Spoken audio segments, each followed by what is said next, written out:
Halo semuanya, gimana kabar? Semoga semua dalam keadaan sehat. Jumpa lagi bersama saya Dwiki, dan pada video pembelajaran kali ini masih dalam course pendidikan generasi muda, kita akan membahas sebuah topik yang menarik yang ada kaitannya langsung juga dengan kalian, tidak hanya sebagai generasi muda, namun menyadari peran kalian sebagai mahasiswa tentu dalam konteks pembangunan atau pengembangan generasi muda. Jadi tanpa berlama-lama, mari kita langsung menuju ke pembahasan utama. Dinamika kehidupan kampus dan peranannya. Jadi sebagai mahasiswa, kampus itu bisa dikatakan sebagai rumah kedua, di mana ada kehidupan lain dari sisi hidup kalian yang bisa kalian dapatkan sebagai bekal pembelajaran dan juga tempat mengembangkan diri dan berbagai potensi dalam hidup kalian, dalam diri kalian, begitu ya. Jadi jika kita berbicara tentang potensi dari mahasiswa itu sendiri, yang pertama itu sudah jelas mahasiswa merupakan kaum-kaum berpendidikan tinggi, di mana ketika Anda menjadi orang-orang yang berpendidikan tinggi, maka seorang mahasiswa bisa memandang horizon kehidupan yang lebih luas. Jadi mahasiswa sebagai kaum berpendidikan tinggi itu memposisikan mereka sebagai kelompok dengan tingkat legitimasi dan sahih tatkala bergerak ke tengah-tengah masyarakat. Dalam konteks ini, mahasiswa sebagai kelompok yang berpendidikan tinggi itu memiliki kepercayaan dan memiliki daya yang lebih baik daripada masyarakat umum, sehingga Anda dapat langsung memperoleh kelayakan di mata masyarakat dalam melakukan suatu apapun dan dalam berkontribusi di tengah-tengah masyarakat. Yang kedua adalah sebagai harmonisator. Potensi lain dari mahasiswa adalah sebagai harmonisator, di mana mahasiswa memiliki kemampuan atau daya untuk mengintegrasikan segala teori yang ia peroleh dan juga praktik yang ia alami di kampus yang berkaitan dengan konsep dan aplikasi, refleksi dan aksi, serta ilmu amal dalam meminimalisir dikotomisasi atau kesenjangan atau perbedaan di antara kedua aspek tersebut. Jadi mahasiswa adalah agen atau aktor dalam membuat suatu harmoni antara teori maupun praktek. Misalnya tidak hanya belajar tentang teori, tapi juga bagaimana menerapkan itu di kehidupan sehari-hari sehingga tidak hanya bermanfaat bagi dirinya, tapi juga bermanfaat bagi masyarakat umum. Yang adalah penegak pluralisme. Jadi sebagai mahasiswa ini, kalau kita berkaca dari peristiwa yang telah dialami, bahwa mahasiswa ini adalah tokoh yang paling sulit untuk disentuh dengan upaya-upaya sentralisme atau uniformisme, penyeragaman, dan lain sebagainya.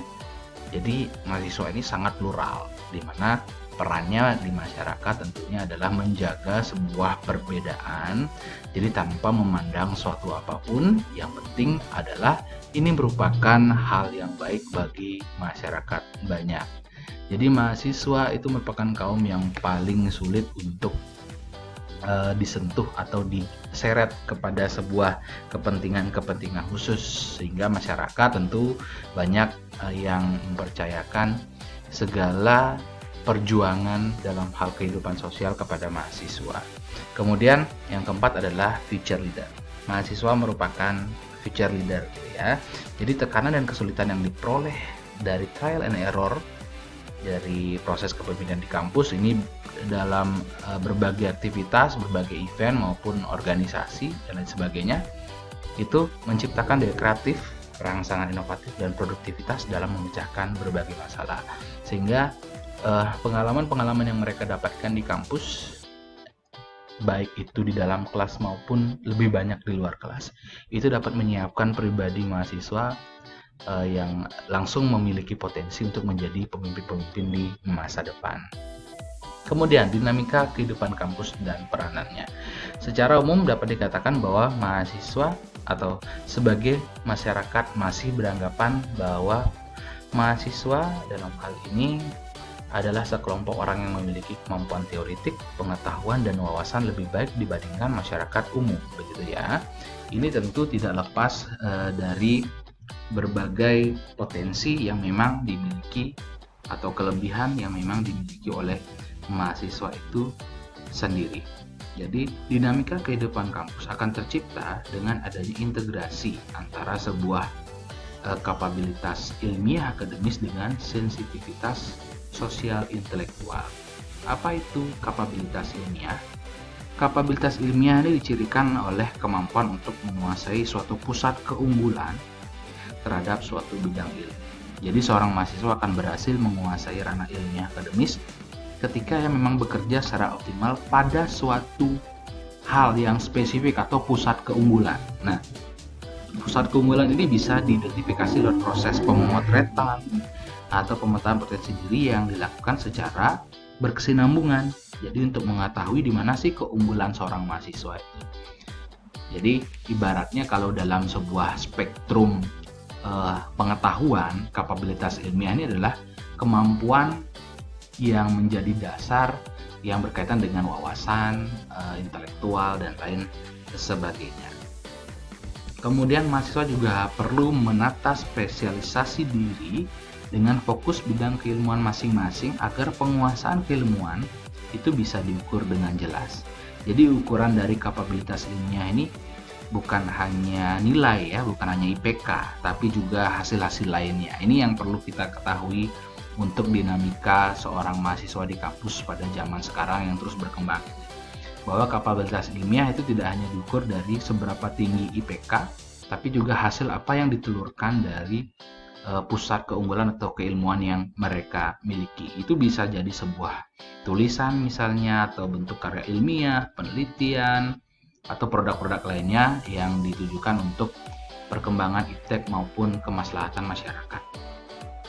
Jadi yang kedua, selain kapabilitas ilmiah, mahasiswa juga perlu memiliki sensitivitas sosial.